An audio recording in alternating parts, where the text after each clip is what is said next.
Je vous demande de vous arrêter. Je vous demande de vous arrêter. Je vous demande de vous arrêter.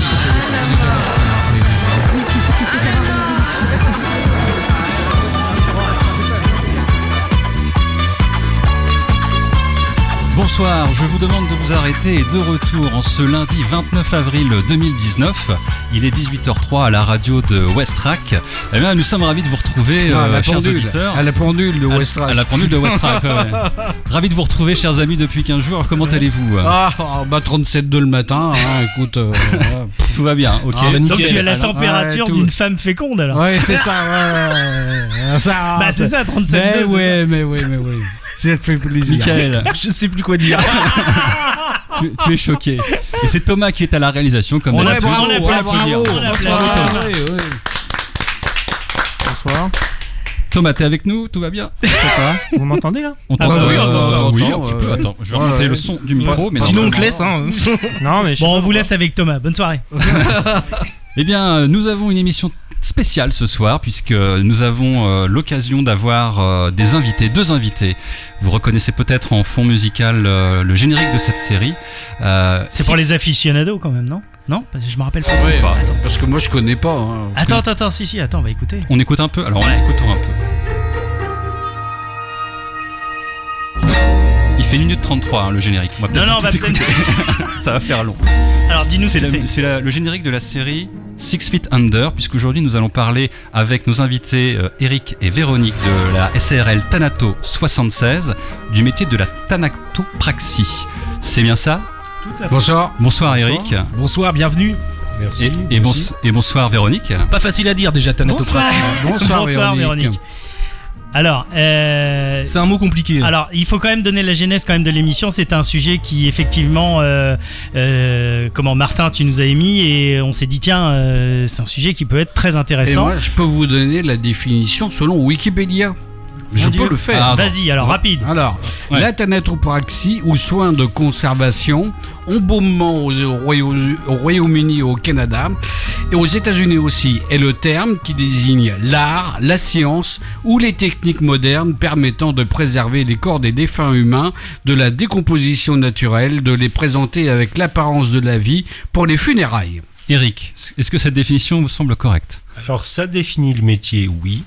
Par contre, la définition de thanatopracteur, c'est pas celle-là. Alors, ça se décompose en deux parties. Thanatos, qui est le dieu des morts en grec, et la praxie, qui était la pratique au niveau des Grecs. D'accord. Alors, en quoi consiste ton métier, en fait ? En fait, mon métier consiste à préparer les défunts afin que les familles puissent les voir, quelles que soient les circonstances du décès. D'accord. Alors, ce qui est toujours marrant, moi, quand on parle de ton métier, j'aimerais parler un peu de toi, de savoir la genèse, un peu comment t'es arrivé dans ce métier-là. Parce que c'est pas quelque chose quand on est petit, tu sais, quand on dit bah tiens plus tard je veux être sapeur-pompier ou je veux être cosmonaute. Là, comment c'est venu en fait ? Par hasard. En fait, par hasard, parce que avant j'étais ambulancier et j'ai rencontré des thanatopracteurs à l'époque. J'ai découvert ce métier-là. Et j'avais besoin de faire une reconversion professionnelle et en fait je me suis tourné vers ce métier-là parce que c'est des gens que j'avais côtoyés. Alors t'as voulu faire ce métier-là, concrètement comment ça s'est passé ? C'est-à-dire que quel est le process, on va dire, en termes de formation pour devenir thanatopracteur ? Alors pour être thanatopracteur, en fait il y a un examen national qui se passe en deux parties, un examen théorique, donc on va dans une école pour être formé. Et après, il y a un examen pratique. Donc, faut obtenir d'abord l'examen théorique. Et après obtention de l'examen théorique qui se passe donc en école, on va partir chez un maître de stage, un thanatopracteur qui est sur le terrain, qui va nous former à la pratique. Et là, on va passer un examen pratique. Et après l'obtention donc de ces deux examens, on a un diplôme national qui est une parution au journal officiel. Alors, l'examen pratique, moi, il me questionne. Il y a un jury, il y a comment ça, ce sont des épreuves qui sont catégorisées Donc en fait l'examen pratique, le stagiaire doit faire un soin de conservation et de présentation. Donc il y a deux examinateurs qui sont des thanatopracteurs professionnels qui sont présents et qui vont juger tout au long du protocole du soin. Donc on va quand même rappeler que, ça je ne le savais pas, un thanatopracteur est un artisan ? Artisan, oui, tout à fait. D'accord. Alors tu nous disais aussi, quand on a préparé l'émission, qu'il y avait un nombre bien défini de reçus dans cet examen. Et quel est le niveau requis ? Quels sont les prérequis pour entrer dans ce type de formation ? Alors, il faut un bac, quel que soit que ce soit un scientifique, littéraire, enfin, il n'y a pas de définition, il faut un niveau bac. Niveau bac. Faut rentrer dans une école, donc, théorique. Aujourd'hui, en France, il doit en exister approximativement, on va dire, une dizaine réparties sur le territoire français. J'allais poser la question. Ce qui est pas énorme, hein, 10 écoles, non ? Non, mais en même temps, quand on sait qu'à l'examen national, qui est devenu un concours à aujourd'hui, justement pour limiter le nombre d'accès, en théorie, ils prennent 60 personnes, sur à peu près, on va dire, entre 400 et 500 personnes qui vont se présenter. Et à savoir que sur ces 60 personnes qui vont être admises à la théorie, il restera en finale, après l'examen pratique, entre 30 et 40 personnes qui vont être diplômées. 10% ? En gros. Alors ça, c'est sur le Michael n'a plus de voix. J'ai plus de voix aujourd'hui. Je sais pas ce qui se passe depuis quelques temps. À 18h, j'ai plus de voix.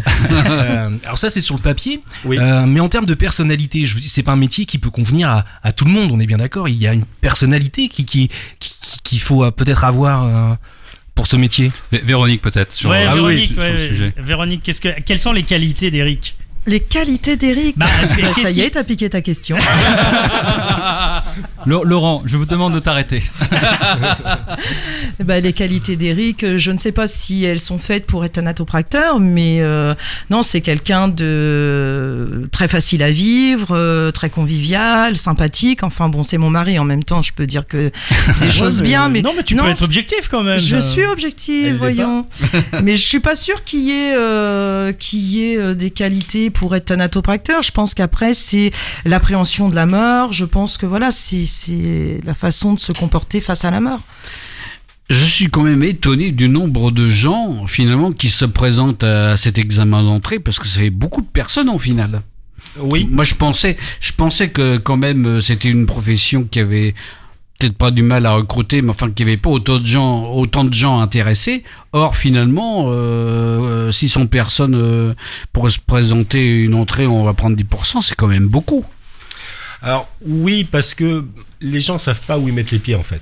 Oui. Ça c'est un peu le souci avec ce métier-là, c'est qu'ils découvrent après la théorie, quand ils partent avec le maître de stage, Oui. Qu'en fait c'est un métier itinérant où il faut être disponible. Je dis pas qu'on travaille, je dis qu'il faut être disponible 24 heures sur 24, 7 jours sur 7. Ouais. On parle pas d'horaire, on parle pas d'amplitude, et donc les gens sur la partie théorique on leur explique pas ça. Et c'est le maître de stage, une fois qu'il reçoit les stagiaires, qui leur explique, oui, mais là, on va démarrer à 4 heures du matin. Et à quelle heure on rentre ce soir? J'en sais rien. Ah, donc c'est plus là-dessus, à la limite, que les gens... Il y a déjà une sélection qui va se faire naturellement par rapport sur à les ça. horaires ou sur les conditions, quoi, en fait. Alors, une journée type, donc du coup, ça n'existe pas, elle se Non. ressemble jamais. Mais est-ce que tu peux quand même nous expliquer un peu ce qui se passe? Tu te lèves le matin, ça démarre comment? T'as des commandes? Ça paraît bête les mots que j'utilise, mais Oui, mais c'est un peu ça, dans le sens où, en fait, je travaille à l'appel téléphonique. Mes clients, entre guillemets, ce sont les pompes funèbres. d'accord. J'interviens en tant que prestataire de service pour les pompes funèbres. Seulement les pompes funèbres ou pour d'autres types de prestataires? Non, que les pompes Que funèbres. les pompes funèbres. Je suis prestataire pour les pompes funèbres. D'accord. Et donc, ils m'appellent, on fixe un rendez-vous en fonction des lieux, parce qu'il y a quand même des réglementations à respecter. Donc, déclarer le décès en mairie et ainsi de suite. Ouais. Donc, tant que tous ces papiers-là sont pas faits, la prise de contact avec la famille, la demande officielle de la famille aussi, puisqu'elle doit signer un imprimé qui va être remis en mairie pour que je puisse intervenir. Donc, en fait, en général, entre un appel et mon intervention, il va se passer, on va dire, en gros, entre 12 heures, à peu près 12 heures. Ouais. Il faut pas dépasser un certain délai quand quelqu'un est décédé. Il y a un délai de travail qu'il faut franchement pas dépasser, même si on n'est pas tous égaux physiquement, même dans la mort. La décomposition, je sais que c'est pas très gai, mais comment ça se passe? C'est-à-dire, il y a vraiment un délai en disant voilà, là il faut vraiment agir. Plus vite on intervient, mieux c'est. Après, effectivement, on peut intervenir plus tard, on peut intervenir 4, 5 jours, 8 jours après. Mais ça va être beaucoup plus délicat, beaucoup plus de travail. Et en même temps, la nature aura peut-être déjà commencé à faire son œuvre et on pourra peut-être plus rien faire aussi. Donc c'est vrai que plus vite on va intervenir et meilleures seront les circonstances pour pouvoir faire ce qu'on a à faire. Les pompes funèbres donc qui vous appellent pour justement vous dire bah voilà il y a un décès, la famille est d'accord pour que un soin de conservation soit fait. C'est quelque chose qui est facile à présenter, c'est facile à expliquer l'intérêt, la pertinence de ce soin, ou alors il faut un peu batailler pour dire non, il y a vraiment intérêt à le faire. Alors ça c'est le travail de l'assistant de pompe funèbre. C'est lui qui a le côté commercial pour expliquer aux familles l'intérêt de faire des soins afin de pouvoir retrouver son proche dans de meilleures conditions, des questions hygiéniques meilleures. Après retransformer une personne défunte en voulant la faire ressembler à une personne vivante, c'est impossible. Mais au moins il y a cette garantie de sérénité, de propreté, d'hygiène au niveau de son défunt. On peut l'embrasser paisiblement, on peut se recueillir. On risque rien embrasser un défunt ? Non. À partir du moment où on ne risque rien, je crois, à partir du moment où le soin a été fait. Oui, ça c'est sûr. C'est sûr que les conditions sont nettement meilleures si des soins ont été faits. Tout à fait. Mais après, la vente du soin, ça appartient aux commerciaux de pompes funèbres. C'est à eux de faire cette démarche auprès des familles, de leur expliquer. Au niveau de la loi, est-ce qu'il y a une obligation de faire, ou là vous disiez que c'était plutôt libre au choix, mais est-ce qu'il est prévu que la loi dise bah non, il faut que ça soit fait impérativement, ou ça reste à la vie de la famille? Sauf pour un départ de corps à l'étranger, il n'y a aucune obligation de faire des soins. Alors on en parlait dans certains pays. Alors c'est ça en fait. Tu nous expliquais que le défunt, quelqu'un décède en France mais doit être rapatrié à l'étranger. Il n'y a pas une obligation au départ de la France de travailler le corps. Tout à fait. Mais il peut y avoir, suivant le pays, l'obligation, là pour le coup, de le faire. Voilà. Au moment où le défunt va arriver sur le territoire du pays étranger, certains pays obligent le fait qu'il y ait des soins de conservation pour que le corps puisse rentrer sur leur territoire. Mais il sera fait à l'arrivée ou il sera fait en amont au départ ? En amont. D'accord. Il sera fait avant de partir. Parce qu'en fait, dans ces cadres-là, dans certains pays, les défunts vont être mis dans des cercueils hermétiques, donc avec des intérieurs en zinc. Donc de toute manière, on ne pourra pas réouvrir. Donc le soin est obligé d'être fait au départ et non à l'arrivée. D'accord. Donc ça, effectivement, ce sont les obligations légales. Là, on suit la législation point barre. Voilà, tout à fait. Donc, il n'y a rien d'autre à faire. Maintenant, moi, je voulais en venir sur le côté, quand tu nous expliquais, alors on parlait tout à l'heure de l'obligation, on parlait qu'on pouvait embrasser un défunt. Est-ce que, qu'est-ce que tu penses quand les parents refusent de voir le défunt ? Est-ce que tu as un avis là-dessus ? Qu'est-ce que pour toi, qu'est-ce qui est le plus judicieux ? Est-ce que tu as un avis déjà là-dessus ? Ça touche un peu ça touche totalement ton métier. Et pour toi, qu'est-ce qui est le mieux dans ce cas-là ? Moi, je pense qu'il est nécessaire de voir les défunts dans le sens où pour le travail de deuil, c'est important. D'accord. Donc, je vais revenir à mon métier, le soin de conservation et de présentation, et justement là pour amener une aide pour les gens pour faire leur deuil. Et donc justement, l'importance de voir un défunt, c'est ça. Alors effectivement, certaines personnes ne veulent pas parce que soit les défunts n'avaient pas été préparés avant, donc effectivement, ils ont un très mauvais souvenir. Mais moi, je pense que c'est nécessaire. Alors, qu'est-ce qui est le plus difficile dans ce métier ? Les enfants. Les enfants, c'est hors nature. C'est vraiment ce qui te fait le plus de mal encore aujourd'hui, même après tant d'années. Ah, complètement. Complètement. Pour on va dire une personne lambda adulte, pendant le temps où je vais intervenir, effectivement, je pense à ce qui se passe, je pense à la famille qui est derrière, je pense à tout ça. Je ressors de la salle de soins, je ferme la porte, on va dire, je ferme la porte aussi sur le défunt, entre guillemets. Je le garde pas en mémoire. Un enfant, ça va pas être obsessionnel, mais pendant quelques jours, mon inconscient va l'avoir enregistré et va le garder quand même. C'est ce côté contre nature en fait. Ouais, qui est- ouais. Oui, Ouais, tout à fait. Oui. L'enfant a jamais rien demandé, que ce soit la maladie, que ce soit un accident, que ce soit n'importe quoi. Alors je change de volet. Quels seraient les points de satisfaction? Est-ce qu'il y a des moments où tu te dis bon là j'ai bien fait mon boulot? J'imagine que oui, tu le ferais pas depuis. Bah, moi, je vais dire. Sur quel point, tu vois? À chaque fois, je me dis là, j'ai fait tout ce que je pouvais faire. À savoir que le corps humain va intervenir, réagir à sa façon. Aucune personne ne va réagir de la même façon. Donc en fait, l'important, c'est de ressortir de la salle de soins en se disant là, j'ai fait le maximum. Ouais. Même si des fois, on n'est pas, on n'est pas content du résultat. Ça t'arrive? Ouais. Ça t'arrive? Oui, bien sûr que Ouais, ça ouais. m'arrive. Ouais. Parce Mais que est-ce c'est que pas elle- exactement ça, c'est Ouais. pas ce que j'aurais voulu. Ouais. Mais malheureusement, mais déjà si moi je repars en me disant j'ai fait tout ce que je pouvais faire, voilà, je pouvais pas faire plus. Alors, il y avait une question que je t'avais posée, qui est un peu redondante à ça. Tu parlais des enfants. Et à un moment, je t'ai demandé, est-ce que tu as déjà pratiqué sur quelqu'un que tu connaissais? Oui. Explique-nous un petit peu comment ça s'est passé. Parce que là, c'est étonnant quand même, là, un petit peu. Bah, disons que j'avais avant d'être thanato, à l'époque j'étais encore stagiaire en formation et je travaillais dans une entreprise qui travaillait en collaboration avec une deuxième entreprise. Et en fait, une personne de cette entreprise-là, une personne relativement jeune, un jour m'a dit « Écoute Eric, s'il m'arrive quelque chose, tu t'occuperas de moi. » Et je lui fais de manière, vu l'âge que t'as et vu l'âge que j'ai, c'est toi qui t'occuperas plutôt de moi que l'inverse. Mais malheureusement, les circonstances ont fait que cette personne, j'ai dû m'en occuper. Et là, par contre, j'aurais pas laissé ma place. J'avais promis sans y croire, en fait. Mais par contre, il est vrai que là, à partir du moment où on avait un sentiment personnel qui est rentré en ligne de compte, moi, je me suis retrouvé complètement perdu. Moi, je dis respect, monsieur. Ouais. Sacrée alliance, Ouais, en tout bravo. Alors justement, il y a aussi des personnes qui, de leur vivant, font savoir qu'elles vont nous quitter.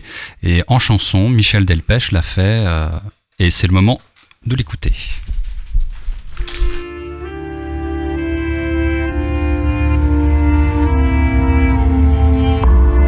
Voici la fin de mon chemin sur terre.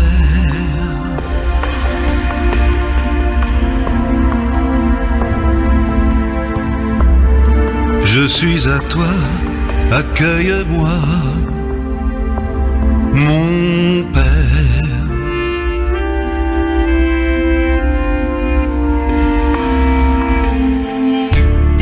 Voici mon âme sécher vos larmes, mes frères.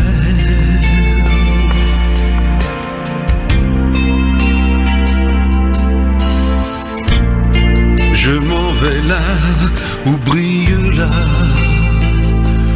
lumière.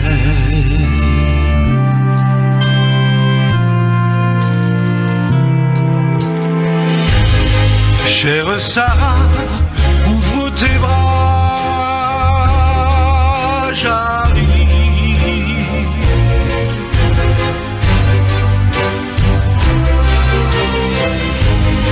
Tu penses à moi, prépare-moi la rive.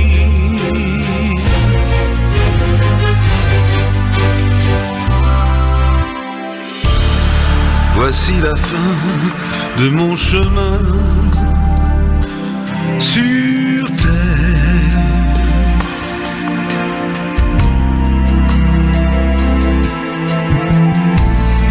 Je viens vers toi, accueille-moi, mon père. Adieu la vie, mais je bénis ma chance.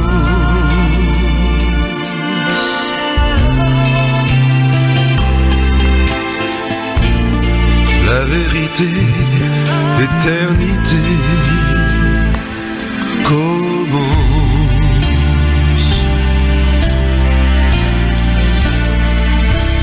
Commence.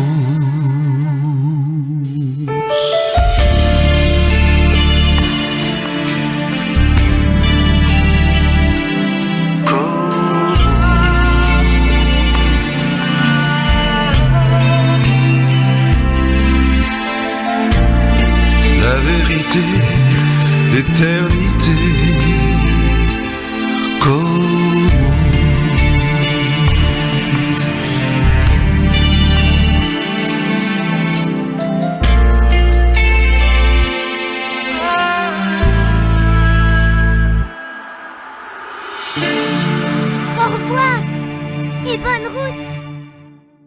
Je vous demande de vous arrêter. Voilà, c'était donc Michel Delpech et le titre La fin du chemin. Émouvant. Michel Delpech donc nous a quittés il y a quelques temps. On a appris le décès de Dick Rivers et de Jean-Pierre Mariel parmi les personnalités publiques. Donc ce sont des personnes qui, a priori, on peut s'attendre à ce qu'elles aient elles aussi des soins. Et dans l'histoire du soin, alors, on avait un peu abordé le sujet. Je crois que tu avais une question à poser, Laurent, à Eric et à Véronique sur le sujet. Oui, parce qu'en fait, moi j'ai toujours entendu dire que les techniques de préparation des morts, notamment sous l'Égypte ancienne, étaient des techniques qui étaient perdues. C'est-à-dire ils avaient leur façon de faire. Enfin, moi je pense que c'est peut-être une légende urbaine. Quelle est la différence entre effectivement ce qui se passait pendant l'Égypte ancienne et aujourd'hui ? Disons qu'à l'Égypte ancienne, ils avaient une technique qui était très sophistiquée. En fait, par contre, ils retiraient tous les organes. Ah oui. Donc c'était une technique très abrasive et qui a aujourd'hui, on va dire, n'a plus lieu d'être justement avec ce côté abrasif. Mais la technique par elle-même n'a pas été perdue. On connaît tout à fait leur façon de faire. Mais aujourd'hui, on n'a plus le droit d'embaumer les gens. Alors aujourd'hui, on parle plus d'embaumement. Alors, c'est pas. Nous, on nous appelle des embaumeurs encore aujourd'hui, mais c'est plus le terme.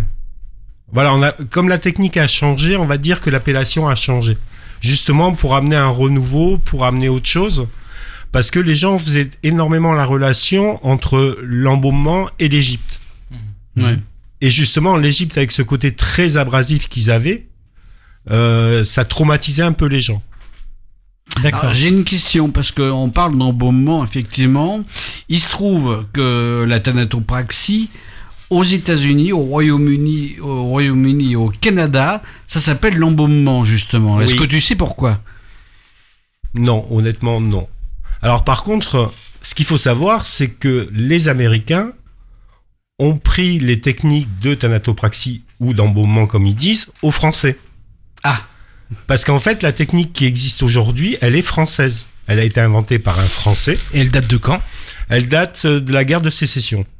Ça n'a pas changé depuis. Alors, la technique par elle-même n'a pas changé. D'accord. Certains instruments se sont légèrement modernisés. Ouais, j'imagine. Mais on travaille pratiquement avec les mêmes instruments, hormis certains petits détails. Mais c'est la même technique. Et en fait, c'est un Français qui a trouvé la technique des soins de conservation. Mais à l'époque, en France, on n'était pas prêt à accueillir ce genre de choses. Donc, il a émigré aux États-Unis. Et au moment où il a émigré, il y avait la guerre de sécession. Donc, il fallait ramener tous les soldats chez eux. Et donc, en fait, il a pu développer cette technique aux États-Unis. Ce qui est étonnant, c'est que tu dis que c'est une technique française. Oui. Mais j'ai cru comprendre, ou alors je me trompe, que les produits aujourd'hui avec lesquels tu travailles, ils sont exclusivement américains. Alors, pas tout à fait. Alors, on a des produits français. Mais effectivement, la plus grosse société, les plus gros produits qui existent, ce sont des produits américains. Mais par contre, qui sont pas tous agréés pour pouvoir être utilisés en France. On peut en avoir certains, mais on n'a pas accès à tous les produits. Pour quelle raison ? D'une question de législation, tout simplement ? Parce que c'est pas passé aux normes, ils n'ont pas eu l'accord au niveau des ministères et donc ils sont pas validés en France. Ce sont peut-être aussi des produits qui sont plus longs à fixer que les produits en France. Voilà, tout à fait. La technique aux États-Unis, on va dire, chez eux, ça se passe pas comme en France. Nous, on nous appelle, on intervient, la famille peut voir le défunt. On va dire que dans les 24 heures qui suivent le décès, en général, ça se passe comme ça. Aux États-Unis, il se passe à peu près 7 jours avant que la famille voie le défunt. Donc en fait, le thanatopracteur aux États-Unis va s'en occuper un peu tous les jours. Donc ils ont des produits où il faut attendre une certaine durée avant de pouvoir en utiliser d'autres. C'est une technique légèrement différente. Alors pourquoi justement cette durée plus longue aux États-Unis ? C'est parce qu'il faut faire venir les familles qui habitent loin parfois. Je crois qu'ils ont un délai plus long. Nous on a 6 jours pour enterrer un Donc, défunt et aux États-Unis je pense que c'est beaucoup plus long. C'est une question de législation. C'est une question de législation. Oui, c'est ça. Ça, et puis aux États-Unis, ils ont une autre façon de faire, c'est-à-dire que nous, on va présenter un défunt une fois qu'il a été mis en bière dans un salon. Aux États-Unis, ils n'hésitent pas à déménager une pièce, à reconstituer la pièce du domicile dans les chambres funéraires, Et par exemple, on peut très bien avoir un défunt qui va être en train de lire le journal dans un fauteuil ou ce genre de choses. C'est étonnant dingue, ça. C'est étonnant. Alors là, j'apprends quelque chose. Voilà, aux États-Unis, C'est vraiment c'est purement américain. Oui, c'est américain. Ils ont une façon de Bah oui. présenter qui est Bah oui, complètement mais différente. c'est surprenant ça. Ça C'est serait, surprenant. en France, c'est quelque chose qui serait difficile à mettre en place ou c'est pas dans la culture? C'est même infaisable, c'est pas dans Voilà. la culture, c'est pas. Puis ça demanderait trop de temps. Alors de la culture à la religion, j'ai presque envie de dire il y a qu'un pas, encore que. Les demandes par rapport à des religions différentes, sans rentrer dans le détail des religions, vous êtes au courant de la religion de la personne et vous devez faire en l'occurrence quelque chose qui est en adéquation avec la religion du défunt. Tout à fait, on doit respecter toutes les religions. On doit. Dans certains pays, effectivement, où les soins sont obligatoires, dans certains pays musulmans, en fait, normalement, chez les personnes musulmanes, nous, on n'intervient pas, on n'a pas le droit d'intervenir. Sauf dans le cadre où il y a une obligation légale pour un transfert, pour un retour au pays, où là, on va intervenir. Et là, on va être obligé d'adapter nos soins par rapport à la religion de la personne. Il y a certaines choses qu'on ne pourra pas utiliser, certains produits qu'on ne pourra pas utiliser. Il faut un respect total du défunt et de la religion. Là, c'est clairement culturel, religieux, culturel, parce que c'est dans les préceptes, si on fait quand même, on s'oppose, et là, ça devient, j'imagine, quelque chose de dramatique. Ah ben là, c'est la bérésina. Ça soulèverait un scandale. Bien sûr. Tout à fait. C'est quoi la faute professionnelle que pourra faire un thanatopracteur? Une vraie faute Une professionnelle. vraie faute professionnelle. Question piège. Ouais, je pense à ça parce qu'effectivement on parlait d'actes différents suivant le défunt. Est-ce que il peut arriver est-ce que pendant que vous êtes en formation on vous dit ça c'est prohibé, totalement prohibé, ce qui serait considéré comme une faute professionnelle?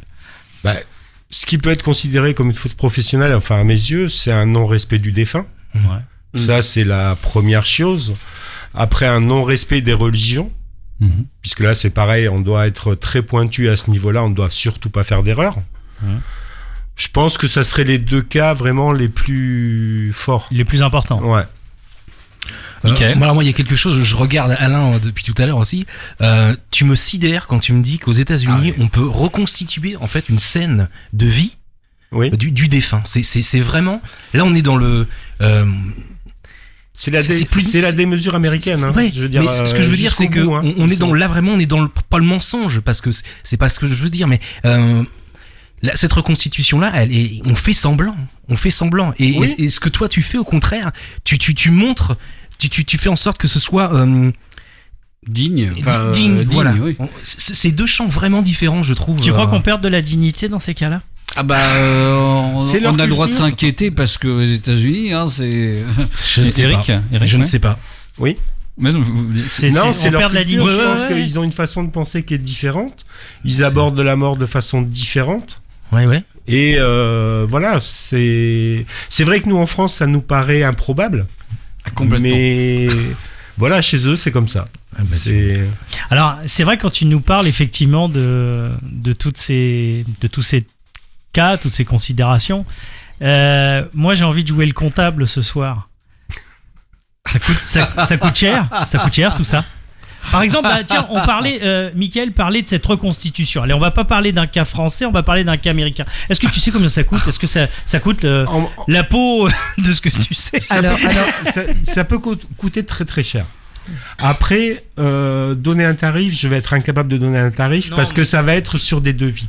En fait, dans le cas de reconstitution, on va être appelé, on va intervenir et là, on va dire, voilà, on peut le faire, mais attention, ça va demander un certain prix, il va falloir venir 1 fois, 4 fois, 5 fois. Donc, en fait, chaque situation va être vraiment jusqu'au moment où on va dire, là, malheureusement, financièrement, c'est plus possible. Faut rester respectueux aussi des personnes. Par contre, le prix d'un soin est fourni par la pompe funèbre. C'est eux qui donnent leur tarification. C'est eux qui donnent leur. Donc chaque pompe funèbre a son tarif. Chaque pompe funèbre a son tarif. Alors justement, tu parles du prix. Mais je pense que c'est aussi fonction du cas. C'est-à-dire que une mort naturelle, quelqu'un qui part dans son lit, etc. Ça doit être relativement standard. Mais par exemple, comment ça se passe pour des gens qui meurent d'un grave accident de la route, qui ont été blessés, qui ont été esquintés, quoi. Et là, justement, ça va être du cas par cas. C'est du cas par cas. Ça va être du cas par cas. Comment ça, tu veux mettre des fenêtres? Moi, je fais pas de pub. Je suis désolé. Celle-là, On avait dit pas de pub ce soir. Pas de pub ce soir, Laurent. Alors, une question, parce que Marie-Ange qui est avec nous dans le studio et qui travaille à Westrack, et je l'ai oublié de la citer tout à l'heure, je te prie de m'en excuser, a une question. Eh bien, lorsque le corps du défunt est présenté à la famille, est-ce que la famille, si elle estime que le soin ne lui convient pas, peut-elle demander une seconde intervention auprès du thanato? Et si oui, à quel prix? Alors, il n'y a pas de prix. C'est-à-dire que à partir du moment où on s'occupe d'un défunt, tout le temps où le défunt va rester dans la chambre funéraire, en fait, il peut nous être demandé de revenir régulièrement, soit pour des retouches de maquillage, soit effectivement parce que certaines choses ne conviennent pas à la famille. Donc, dans ce cadre-là, en général, enfin, moi, je parle pour mon cas personnel. Moi, je demande aux assistants funéraires de me prendre un rendez-vous avec la famille afin de voir ce qui ne convient pas, de voir ce qu'on peut faire. Mais ça n'a pas de surcoût. Ça fait partie de la prestation. D'accord. Disons on ne peut pas refaire un soin. Voilà. Le soin, Une il fois est qu'il fait, est fait, il est fait. On peut pas on peut pas refaire le soin par lui-même. Voilà. Après, on peut retoucher physiquement par du maquillage, par une autre coiffure, voilà. Mais on ne peut pas refaire un soin dès le départ. L'acte C'est soin impossible. par lui-même, c'est pas L'acte, il est possible. fait, il est fait. Tout à fait. Hein. Mais comme je précisais tout à l'heure, le soin n'est pas fait pour redonner une vision de 10 ans en arrière d'une personne vivante. La personne est décédée malheureusement et le soin n'est là que pour conserver le corps, pas pour le changer, pas pour le modifier. Et c'est important de le dire. Oui, de et faire la le- nuance entre les deux. Alors, à fait. moi, je rebondis aussi là-dessus très rapidement. Très vite, ouais. Il m'est arrivé de voir des défunts et on avait toujours un peu l'impression que c'était pas eux qui étaient là. Et ce teint de cire aussi, ça m'a toujours un peu gêné. Comment tu l'expliques, Eric, on va dire cette vision? Parce que est-ce que quelque part c'est pas ma vue de l'esprit et on n'a pas l'impression. Alors après- est-ce qu'on fait un déni aussi quand on fait ça? Je ne sais Alors, pas. Il peut y avoir une part de déni, il peut y avoir une part aussi de l'acte qui a été fait. Est-ce que ça a été un simple habillage et que effectivement il n'y ait pas eu de soin?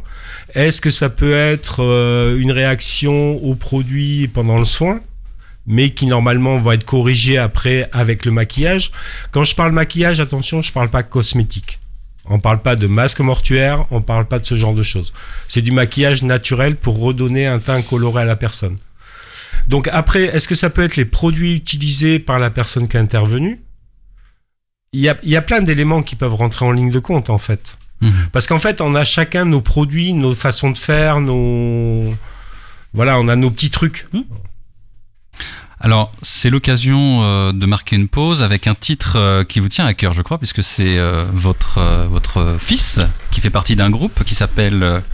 Empty Space, et mon fils s'appelle Ken, il est au Canada actuellement, mais donc je voulais rendre hommage à ce groupe post-rock. Sont des jeunes qui ont monté ce groupe il y a quelques années maintenant, qui tournent très très bien, et vous allez voir, c'est vraiment sympa, c'est entraînant, et je suis assez fière d'eux. Alors, on écoute, ça s'appelle Oceans.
Je vous demande de vous arrêter.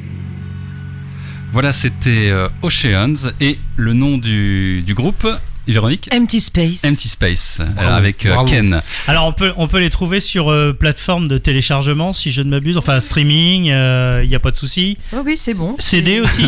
Oui, CD. Ok, bon bah Parfait. voilà, nickel. Et donc nous avons une surprise qui Oui. en est qui en est une mais sans en être une parce que vous étiez un petit peu dans la partie. Au téléphone nous avons Stanislas Petrowski. Bonsoir Stanislas. Stan. Bonsoir. Bonsoir à tous, bonsoir Eric, bonsoir Véronique. Salut. Bonsoir. Alors ouais, ils se connaissent. Vous vous connaissez? Non, c'est jamais vu. On s'est croisés sous un autre nom, c'est pour ça. c'est pour oui, ça. bien sûr. On balance. On a le droit de dire que Stanislas Petrowski c'est un Quelle belle pseudonyme. reconversion. Voilà, oui, Stanislas Petrowski, c'est un nom de plume puisque mon vrai nom c'est Oui. Sébastien Mousse et j'ai été moi-même thanatopracteur. Voilà, Voilà. c'est le lien. Ah, c'est toi.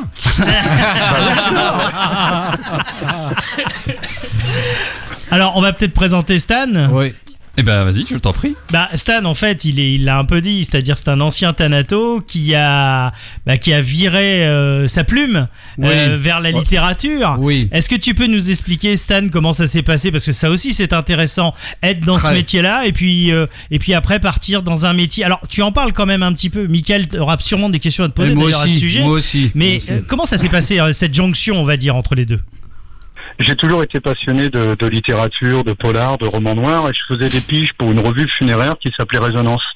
Et avec cette revue, j'ai croisé plusieurs auteurs, des connus, des moins connus, Franck Tillier et tout. Et puis on est devenus amis, on a discuté. J'ai commencé Je vais m'évanouir. pour certains, par les Moi aussi. conseiller sur les scènes de crime, les scènes médico-légales, des trucs comme ça. Et au fur et à mesure, je me suis mis dans l'écriture. J'ai écrit 2-3 petits premiers romans.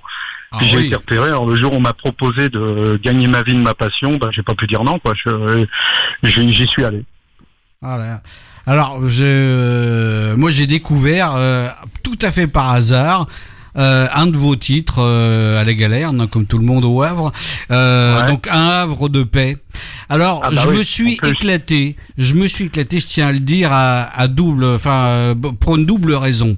D'abord parce que c'est un bouquin qui se passe au Havre, donc c'est toujours agréable et tout ça. Mais surtout, alors moi je suis un grand lecteur de Frédéric Dard, donc j'ai lu à peu près tous les San Antonio qui sont sortis. Et moi je me suis retrouvé chez moi dans votre bouquin. Parce que sincèrement, on y trouve une liberté de ton, de parole, qu'on trouve avec Frédéric Dard, parce que bon, je suppose que vous avez lu Frédéric Dard aussi. Je suis un grand fan. Je fais partie de l'association des amis de San Antonio. Ah bah voilà. Alors il fallait qu'on se rencontre. Alors moi je suis très très fan de San Antonio aussi, et moi j'ai retrouvé dans votre bouquin. Sincèrement, je m'y suis retrouvé. C'est un peu San Antonio, quoi. Je me suis retrouvé tout à fait là-dedans. Alors Stanislas. Je vous remercie. Oui, vraiment. Michael. Ouais, alors moi je suis tombé sur un Havre de paix dimanche dernier, devait être 14h, j'en suis sorti pas indemne vers 17h. J'ai trouvé excellent le rythme, c'est une vraie pépite. Ça se passe au Havre, ça se passe à Cocrioville surtout. J'ai grandi dans ce quartier-là, j'y étais. Je vous remercie vraiment parce que c'est une plongée en arrière pour moi. Voilà, alors je suis un fan de Tilliez, je suis devenu un fan de vous. J'ai trouvé vraiment votre bouquin super. Merci. Voilà. Par contre moi j'ai une question Stan. Je t'ai vu, je t'ai vu en photo. Et... Les gars, elle est pourrie la question. Non. Et j'ai vu Eric, il est en face de nous. Est-ce que c'est normal que les thanatos n'aient pas de cheveux? C'est le formol. C'est un vrai désherbant. Attends, on n'a pas bien entendu Stan, vous dites? C'est le formol, c'est un vrai désherbant. C'est ce que j'ai répondu aussi. Alors moi ce que j'ai dit, alors blague à part, je trouve que vous avez chacun, excusez-moi et c'est pas péjoratif dans ma bouche, vous avez une gueule. Je trouve qu'Eric a une gueule, même quand on a mis la photo sur l'événement Facebook, de l'émission de ce soir. Je trouve que toi aussi Stan, t'as la gueule qui va bien. Est-ce que quelque part, et là je vous pose la question à tous les deux, le fait d'avoir été thanato, d'être ou d'avoir été, est-ce que quelque part vous faisiez pas peur aux autres? Stan. On n'est pas oncle fétide non plus, faut pas déconner. C'est pas la famille Adams. Mais quelque part, est-ce qu'on t'a pas fait de réflexion en disant, est-ce que t'as pas senti les gens changer quand ils ont su ton métier?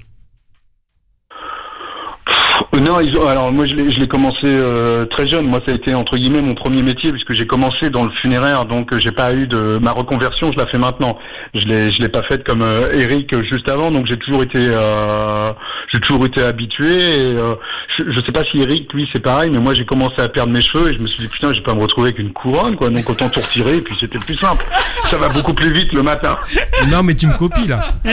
Et quand moi je l'ai connu, Eric, il avait une couronne sur la tête.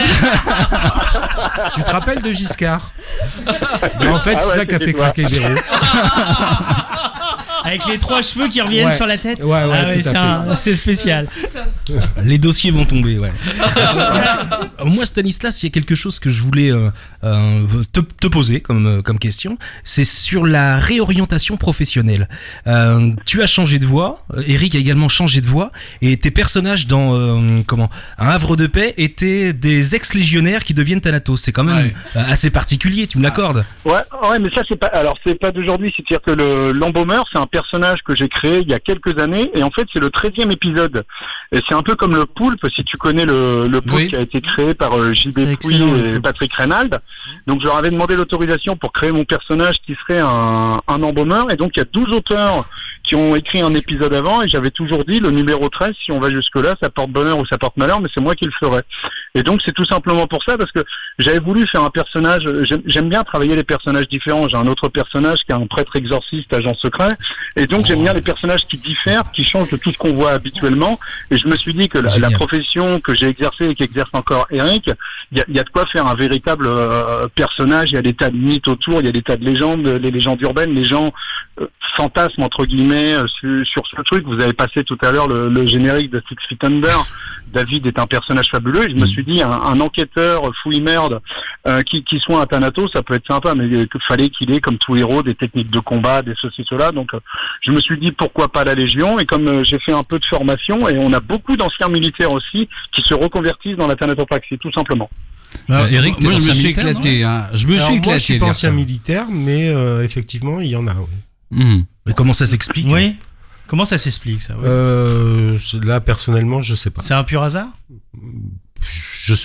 J'ai pas d'explication. Je pense pas que ce soit un pur hasard, parce qu'il y en a beaucoup qui arrivent de thanatopracteurs, puisque quand j'ai fait de la formation, et au départ ils étaient maîtres de cérémonie, ils arrivaient maîtres de cérémonie parce qu'ils ont le port de l'uniforme, ils ont la prestance, ils savent obéir et se faire obéir, et donc on retrouvait souvent des anciens militaires dans les pompes funèbres. Oui, c'est la continuité. Il y en a qui ont fini thanatopracteur. Oui, c'est la continuité en fait de la formation. Voilà, en fait, c'est ça, c'est exactement ça. C'est ça. Donc Stan, tu as fait de la formation. Eric, tu as fait de la formation? Alors moi à l'heure actuelle j'ai une stagiaire, mais je fais pas réellement de formation en fait. C'est parce que pour mon avenir je vais embaucher, donc j'ai préféré prendre quelqu'un et le former à ma façon. Mais voilà, moi ça s'arrête à mon niveau. Ce qui est le sens de la formation. Ce que Stan a fait, lui, c'était beaucoup plus global, et avec beaucoup plus de gens. D'accord. Tu as arrêté la formation, Stan, ou tu es Non, c'est la seule chose qui me maintient encore un peu dans la profession, c'est que une fois par an, je vais donner quelques conférences dans une école. D'accord. C'est la seule chose que je fais encore, parce que c'est un ami, Michel Guénantène, qui dirige Lafitte, qui est une école, et je bosse encore pour lui une fois de temps en temps, c'est tout. Et donc là, en définitive, aujourd'hui, l'actualité, c'est ce personnage Esteban Le I2. Quel drôle de nom, alias Requiem. Mais c'est pas mon actualité en ce moment. Esteban Le I2, c'était au mois de novembre. D'accord. Là, je viens juste de sortir un livre où alors là, je change complètement, puisque d'habitude, je suis plus dans l'humour. Mais en fait, j'ai entendu il y a quelques temps un sondage qui m'a fait bondir, c'est que 2 adultes sur 10 ne savent pas ce qu'est la Shoah, et quand on est arrivé chez les ados, on tombe. Je vais plomber l'ambiance, je vous le dis tout de suite. C'était déjà bien. C'est Eric qui l'avait déjà tapissé un peu. C'était pas la déconne non plus. Quand on arrive chez les ados, on tombe à plus de 4 sur 10 qui ne savent pas ce qu'est la Shoah. Et donc j'ai décidé de créer un nouveau personnage qui est un nazi opposé, un Allemand opposé au régime nazi, qui va se retrouver à construire le camp de Ravensbrück, qui va être un artiste à l'intérieur de ce camp, et qui va tout nous décrire de la construction jusqu'à la libération. C'est comme un devoir de mémoire. Cette fois, c'est un écrit beaucoup plus noir qui vient de sortir, qui s'appelle Ils étaient 20 et 100. Tout à fait. C'est l'actualité là en ce moment au mois d'avril. Et puis Ouais, il est sorti le 11. Ouais. le 11 avril exactement. Et puis je crois qu'il y a aussi un autre roman qui sort en juillet, c'est ça? C'est ça. Là, c'est un Requiem. Là, on retrouve Esteban le Hideux, le prêtre exorciste, avec Opération Requiem. D'accord, effectivement. Donc là, et donc tout ça peut être acheté en ligne, acheté dans les Acheté librairies. en ligne à la Galerne, chez Plein Ciel, dans toutes les librairies à Brest, il n'y a aucun souci. Est-ce que tu vas faire des signatures? Est-ce que c'est prévu? Ouais, je suis le 18 mai à la Galerne, justement, le 18 mai l'après-midi.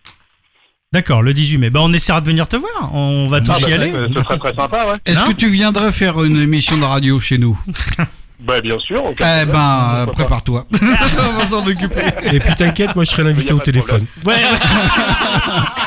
Ah bah Eric, on te prend au mot, on t'appelle. Ah oui. Alors, on t'appellera. Et même si tu es en train de faire un soin, il faudra t'arranger, avoir le téléphone. J'ai une oreillette. Ah bah parfait. Je suis équipé. Non, pour le respect du défunt, je pense que ça peut être délicat d'être à la radio en même temps. Mais bon. En tout cas, Laurent, très rapide parce très que rapide, on avait dit 10 minutes à Stan. J'avais dit effectivement par rapport au lien avec la thanatopraxie, elle te sert toujours cette expérience professionnelle dans tes créations? Ouais, ça servira toujours parce que moi j'ai eu la chance, tout comme je pense qu'Eric a eu cette, enfin si on peut appeler ça une chance, a eu cette chance de travailler depuis longtemps dans cette profession. Il faut savoir qu'il y a quelques années, il n'y avait pas d'IML partout, d'institut médico-légal, et c'était nous, thanatopracteurs, qui assistions les médecins légistes pour les examens de corps ou autres. Donc il nous arrivait parfois d'être entre guillemets au cœur de certaines enquêtes, et donc ça c'est toujours très intéressant de maintenir tout ça pour la véracité des écrits, puisque maintenant le lecteur est de plus en plus pointilleux. Il aime bien quand on lui raconte une histoire, même si cette histoire est fausse, que chaque profession qu'on va utiliser, s'il y a une scène d'autopsie, s'il y a une scène de crime, qu'elle soit vraiment décrite correctement, quoi. Donc c'est toujours utile d'avoir eu cette profession pendant 26 ans. Oui, tout à fait, je suis d'accord avec toi. C'est vrai que les autopsies, c'est un monde particulier, mais qui est, en fait, je veux dire, c'est magique dans le sens où on découvre un monde différent avec les enquêtes qu'on nous raconte. Et c'est vrai que l'assistance aux médecins légistes, ça donne, c'est vraiment particulier, quoi. Voilà. Et puis toute personne qui assiste à une autopsie, c'est enfin ce que c'est que la beauté intérieure. Voilà, c'est ça aussi. Tout à fait. Petite question, sans citer de nom, hein, j'insiste, Stan. Est-ce qu'il t'est arrivé alors j'ai eu la réponse par Eric, mais de travailler sur quelqu'un de connu? Oui, alors après tout dépend toujours de voilà, il y a des gens connus, la popularité est toujours relative, mais ouais, on a tous travaillé, il y a eu quelques vedettes entre guillemets locales, des hommes politiques, on a tous travaillé sur des gens célèbres. Mais ce qui change rien, que ce soit le citoyen lambda ou que ce soit une grande vedette, puisqu'il y en a qui viennent de décéder, c'est toujours derrière un être humain et on le traite exactement de la même façon. Tout à fait. C'est ça. Nous sommes tous égaux devant la mort. Voilà, je crois que ce sera le fin mot de cette intervention. Merci infiniment. Merci Stan. Merci Stan, merci Eric. Merci Véronique, parce que franchement, merci de votre appel. À bientôt, Stan. À bientôt. Mais moi, je trouve qu'on a parlé quand même de votre métier de manière assez propre, si je peux me permettre l'expression. Parce que il était facile aussi d'aller un peu dans le côté un peu plus dur, un peu plus, je dirais pas graveleux, mais un peu difficile. Non, voyeur, c'est toujours c'est voyeur. Et voyeur, voilà, voyeur. Dans les interviews que ça finisse pas d'un côté voyeuriste. Voilà, et ça on a voulu l'éviter. Je vous en remercie parce que vous avez été. Très bien pour vous. Ouais, très bien pour vous aussi, parce que c'est vrai que de votre part vous avez vraiment respecté cette déontologie. Eh bien, Stanislas, ça fait partie du boulot même quand on l'a quitté. Professionnel jusqu'au bout, Stanislas Petrowski. Donc, on vous retrouve dans les librairies, sur les sites internet dédiés pour vos deux ouvrages. Redonnez les noms des parutions là, du 11 avril.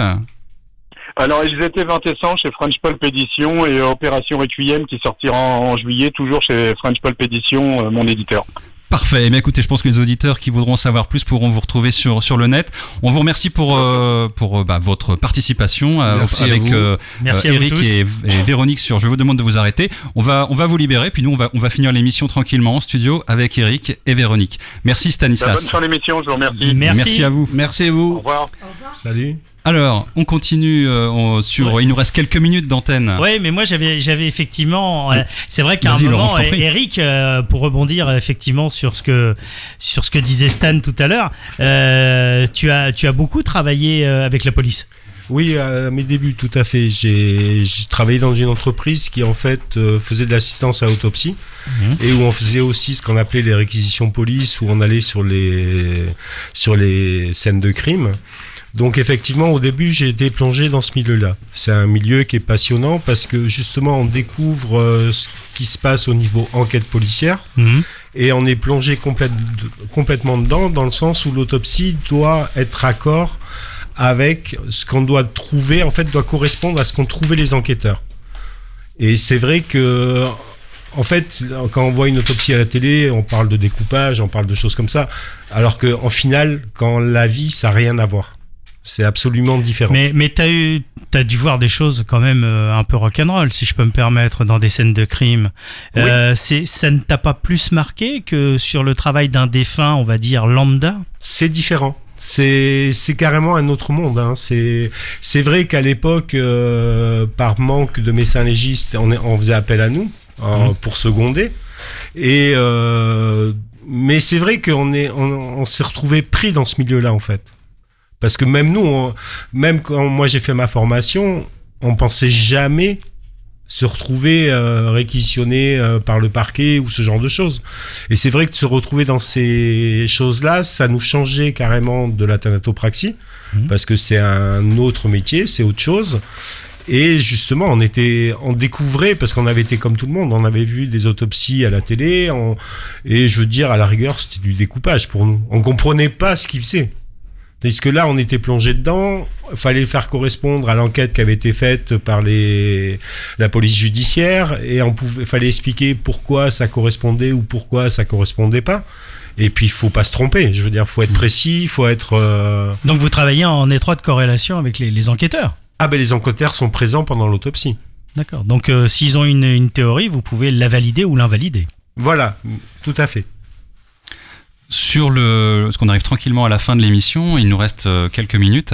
Tout à l'heure, Marie-Ange en off me posait une question que je souhaite vous poser à mon tour.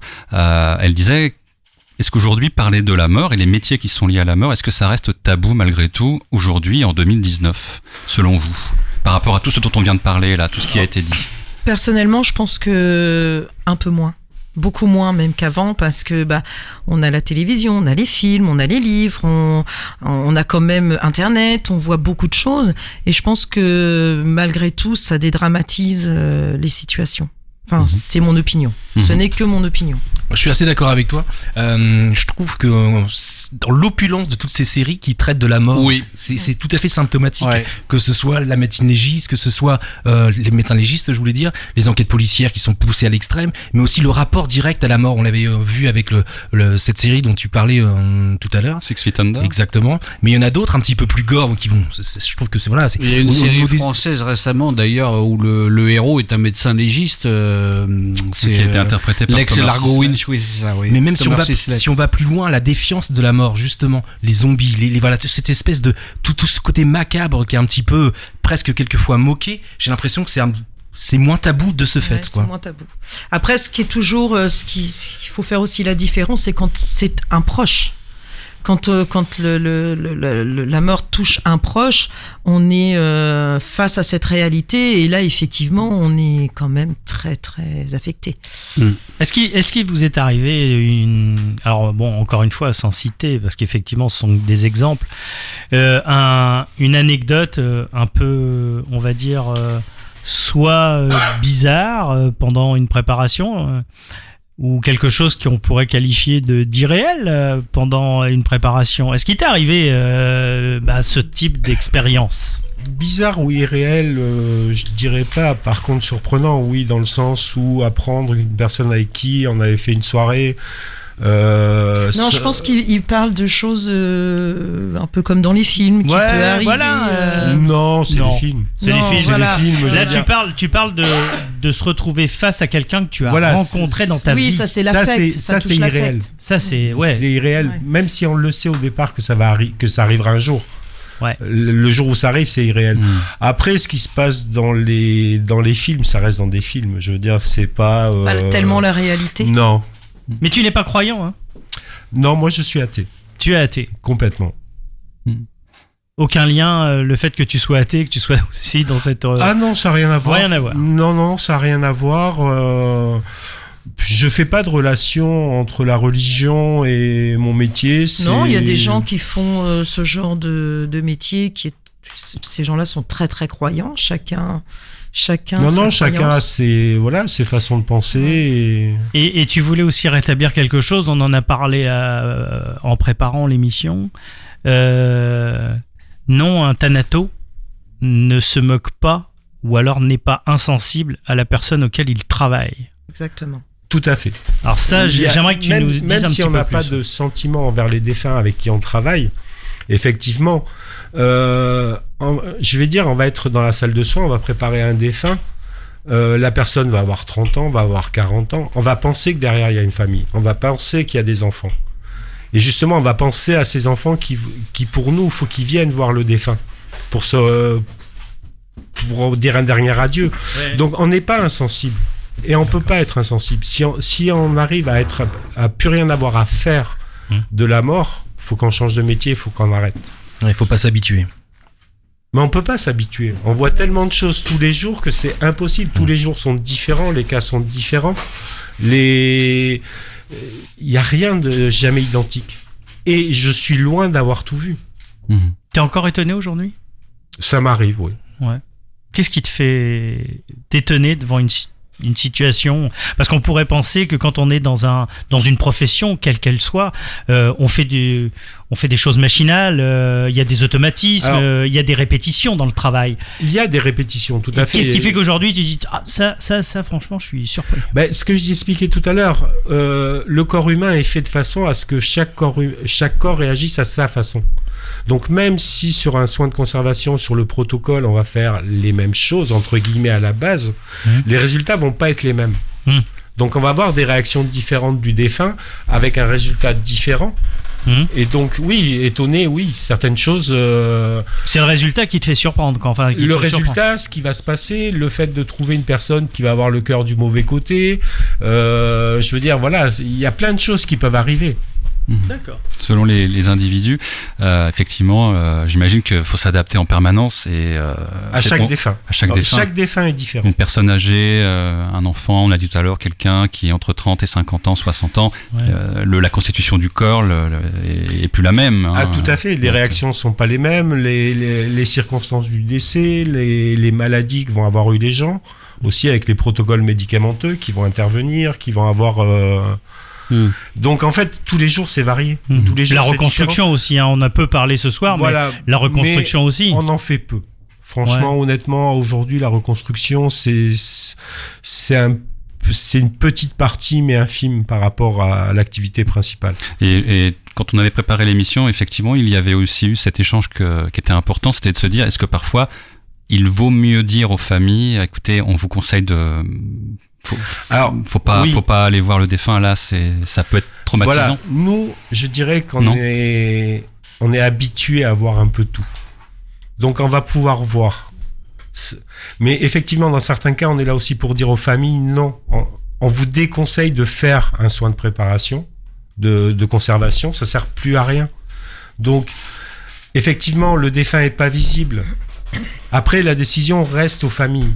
Mais on est là aussi pour les conseiller dans les meilleures conditions pour qu'ils fassent leur deuil à la fin. Parce que notre travail, c'est ça aussi, c'est d'amener les familles à faire leur deuil.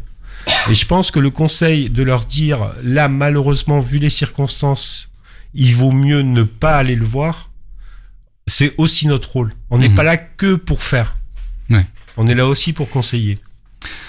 Pour finir sur une note peut-être un peu plus légère, deux choses. pour le cinéma, on en parlait tout à l'heure, le film que vous conseilleriez avec Didier Bourdon. Bouquet final. Bouquet final.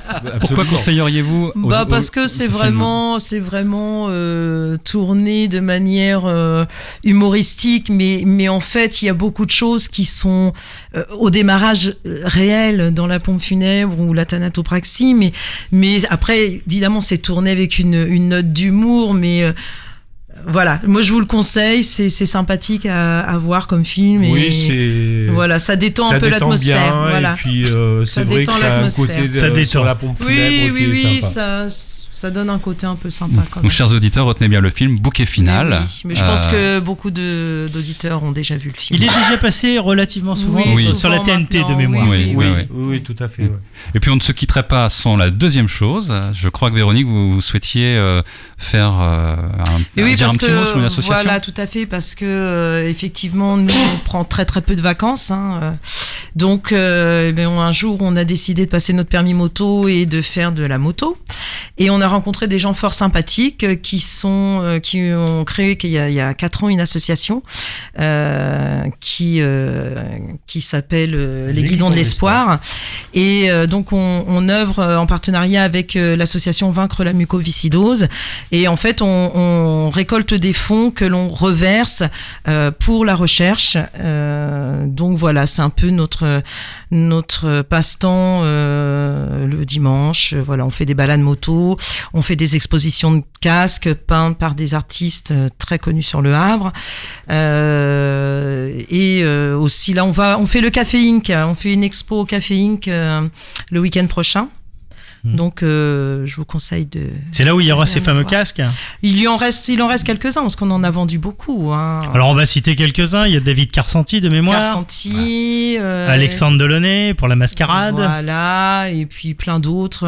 Il y a eu 23... Louisé, il y a eu 23 artistes qui ont peint sur des casques et qui nous ont laissé...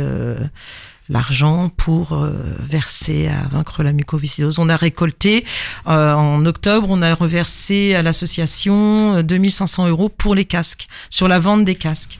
D'accord. Ils seront en vente au Café Inc. ou c'est juste une expo ?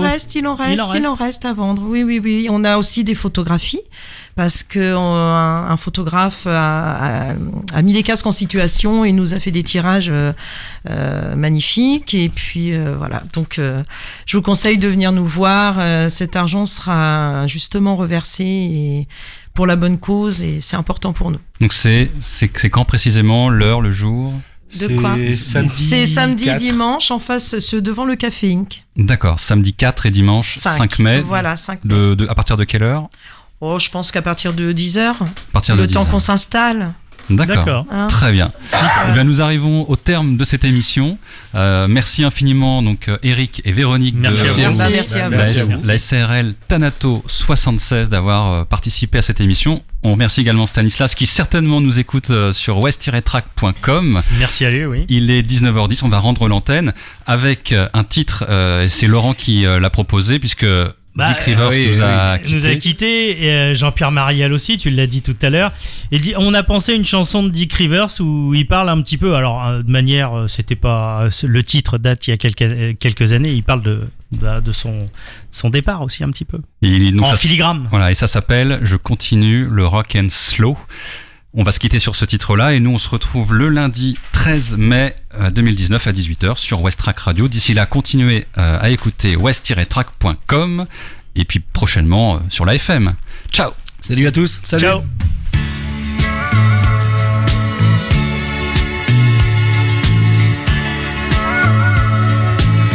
Il faut du temps pour faire un homme. J'en connais qui en font 10 tonnes. Comme je ne veux pas mourir trop beau,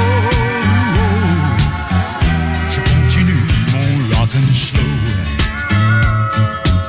Je n'aurai jamais 40 ans. Je laisse les autres passer devant. Pendant qu'ils se prennent pour des héros, mon rock and slow. J'ai quelques vieux amis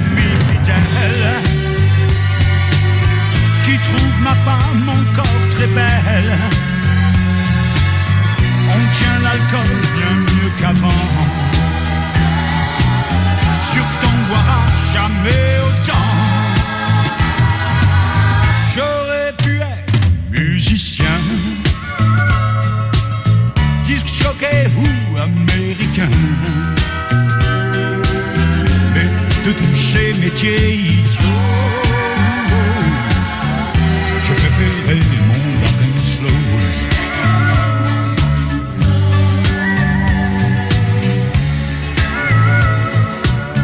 J'ai toujours tout donné aux kids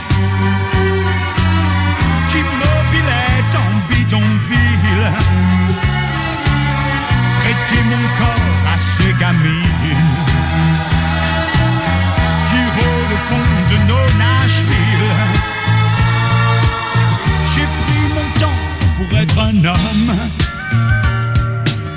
et sans jamais en faire 10 tonnes. Comme je ne veux pas mourir idiot, je continue mon rock and slow. Comme je ne veux pas mourir idiot, je continue mon rock and slow. Je continue mon rock and slow. Je continue mon rock and slow. Je continue mon rock and slow.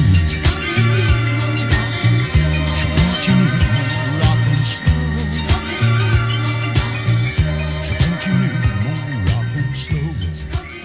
Je vous demande de